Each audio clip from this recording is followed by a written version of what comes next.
अस्सलाम वालेकुम दोस्तों, मेरा नाम जाफर मदनी है और CorelDraw की एक और क्लास के साथ आपकी खिदमत में हाजिर हूँ। आज की क्लास में हम सीखेंगे पॉलीगॉन टूल। पॉलीगॉन टूल आज हमारा ड्राइंग टूल का आखिरी टूल है। ये देखिए, ये 3 ड्राइंग टूल होते हैं, तो ये पॉलीगॉन टूल आखिरी टूल है। इसकी शॉर्टकट की है Y। अगर कीबोर्ड से Y प्रेस करेंगे तो पॉलीगॉन टूल सेलेक्ट हो जाएगा। मैं यहाँ से सिलेक्ट करता हूँ और इसको यहाँ पे ड्रा करता हूँ। 5 कोनों वाला एक हमारे पास पॉलीगॉन आ गया है।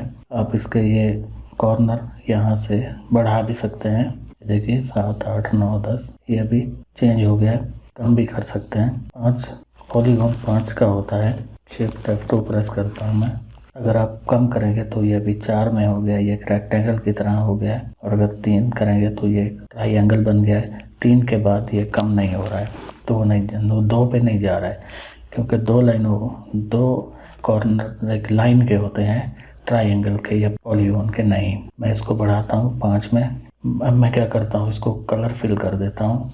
अब अगर मैं शेप टूल को लूँगा तो आप यहाँ पे देख सकते हैं ये नोड में कन्वर्ट हो गए हैं इसके सब कॉर्नर। अगर मैं किसी एक कॉर्नर को पकड़कर अंदर की तरफ खींचता हूँ या ऐसे बाहर भी लेके जाते हैं तो ये मुख्तलिफ इसकी शेप बन रही है। ये देखिए बाहर की तरफ खींचेंगे तो इसकी शेप्स बड़ी होती जाएंगी, और ऐसे अंदर की तरफ खींचेंगे तो ये इसका शेप चेंज होती जाएगी। आप किसी भी शेप में इसको बना सकते हैं। और अगर हम पॉलीगॉन को यहाँ से सिलेक्ट करके इसके ये कॉर्नर की तादाद बढ़ाएंगे तो ये हमारा शेप भी उसी अंदाज में चेंज होता जाएगा। आप किसी भी अंदाज में इसको बना सकते हैं। मैं इसको डिलीट करता हूँ। मैं एक और पॉलीगॉन यहाँ पे ड्रा करता हूँ। इसके ऑर्डर भी एलिप्स टूल और रेक्टेंगल के टूल की तरह हैं। अगर मैं कंट्रोल प्रेस करके, ये देखिए कंट्रोल प्रेस करके इसको ड्रा कर रहा हूँ तो ये बिल्कुल अपने शेप में आ रही है। साइज और लेंथ एक साथ बढ़ रही है इसकी। और अगर यही काम मैं शिफ्ट प्रेस करके करूँगा तो वो एंकर पॉइंट सेंटर बना लेगा और सेंटर से बाहर की तरफ ये ड्रा होगी पॉलीगॉन। अब मैं क्या करूँगा, इसमें रेड कलर फिल कर देता हूँ और इसके आउटलाइन को भी ग्रीन कलर दे देता हूँ। इसमें क्या करता हूँ मैं, इसको आप इधर से भी चेंज कर सकते हैं और यहाँ पे लिख भी सकते हैं। मैं यहाँ पे 25 लिख रहा हूँ और एंटर प्रेस कर रहा हूँ। ये अभी देखा जाए तो ये एक राउंड सर्कल की तरह है, लेकिन ये राउंड सर्कल नहीं है, ये हमारा पॉलीगॉन है। और मैं यहाँ से शेप टूल को सिलेक्ट करके इसके किसी भी नोड को पकड़कर अंदर की तरफ ले जाऊंगा इसको। तो देखिए आप कहीं भी इसको घुमा सकते हैं, किसी भी तरफ घुमा के आप इसकी शक्ल चेंज कर सकते हैं। मैं इसको डिलीट करता हूँ। अभी अगर आप पॉलीगॉन के आइकन पे थोड़ी देर के लिए क्लिक करके रखेंगे तो इसमें एक ड्रॉप डाउन ऑप्शन आएगा। इसमें दूसरे नंबर पर है स्टार क्या है, एक 5 कॉर्नर वाला स्टार है।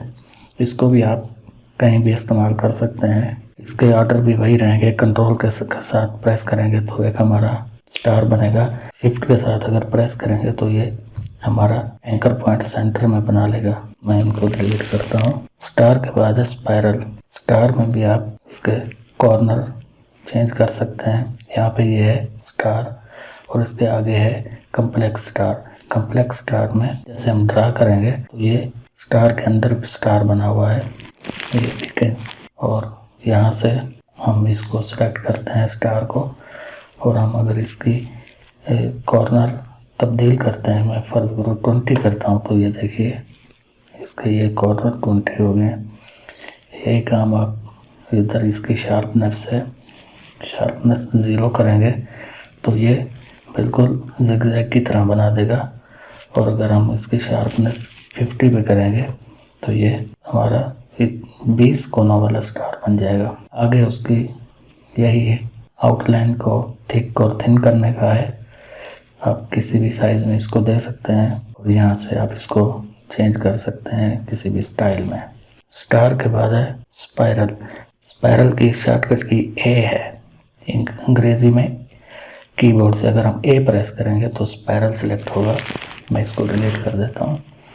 और यहाँ से अगर मैं स्पाइरल बनाता हूँ तो ये एक ऐसे राउंड में हमारी लाइन सी बन जाती है। इसको भी आप यहाँ से थिक या थिन वगैरह कर सकते हैं और यहाँ से भी इसको डॉटेड में चेंज कर सकते हैं और यहाँ से इसको साइडों पे एरो लगा सकते हैं। ये हमने शेप टूल के क्लास में इन सब के बारे में हमने पढ़ा था। स्पाइरल के बाद है कॉमन शेप्स। कॉमन शेप्स क्या होता है? कॉमन शेप्स में यहाँ पे शेप्स दिए हैं, कुछ रेडीमेड शेप दी हुई होती हैं, आप इनको इस्तेमाल कर सकते हैं, अपने इस्तेमाल में इनको ला सकते हैं। ये ऊपर बेसिक शेप्स दिए हैं, यहाँ पे एरो शेप्स हैं, इसमें फ्लो चार्ट शेप्स है और बैनर शेप्स और कॉल आउट शेप्स दी हुई हैं। आप इनमें से किसी को भी अपने इस्तेमाल में ला सकते हैं। ये देखिए, तो इनमें यही चीज़ें। नीचे एक इम्पैक्ट टूल दिया हुआ है। इम्पैक्ट टूल में हम क्या करते हैं, यहाँ से अगर हम ड्रा करेंगे तो ये हमें एक दायरा दिखा रहा है, लेकिन जैसे ही छोड़ेंगे तो ये कम्प्लेक्स स्टार्स सा बना के हमें दे देगा। इसको भी हम कहीं भी इस्तेमाल कर सकते हैं। ये देखिए, किसी भी स्टाइल में इसको हम लेके जा सकते हैं। इनका इस्तेमाल आने वाली क्लासों में देखेंगे। और नीचे है ग्राफ पेपर। ग्राफ पेपर क्या है? एक किस्म का ये एक टेबल बना के दे देता है। इसमें आप मुख्तलिफ कहीं भी इस्तेमाल कर लिया, ये टेबल इस्तेमाल कर सकते हैं। लेकिन जब हम इसमें टेक्स्ट लिखेंगे तो ये टेक्स्ट,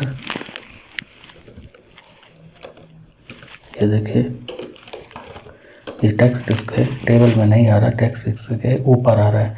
अगर हम टेबल में टेक्स्ट लिखना चाहते हैं तो हम क्या करेंगे, यहाँ से टेबल में जाएंगे, क्रिएट न्यू टेबल करेंगे और यहाँ से ओके करेंगे। अब ये हमारे पास टेबल बन गई है। इसमें अगर हम कोई कुछ लिखते हैं तो ये देखिए, इसके अंदर लिखा जाएगा, बाहर नहीं जाएगा। मैं यहाँ पे अस्सलामुअलैकुम लिखता हूँ, ये देखिए, ये उसी टेबल के अंदर ही लिखा जाएगा, बाहर नहीं जाएगा। तो दोस्तों, उम्मीद करता हूँ कि आज की हमारी क्लास में ये पॉलीगॉन टूल क्लियर हो गया होगा। अगर आपको वीडियो पसंद आई है तो मेरी वीडियो को शेयर करें, लाइक करें और अपने दोस्तों के साथ भी शेयर करें। चैनल को सब्सक्राइब भी करें। शुक्रिया।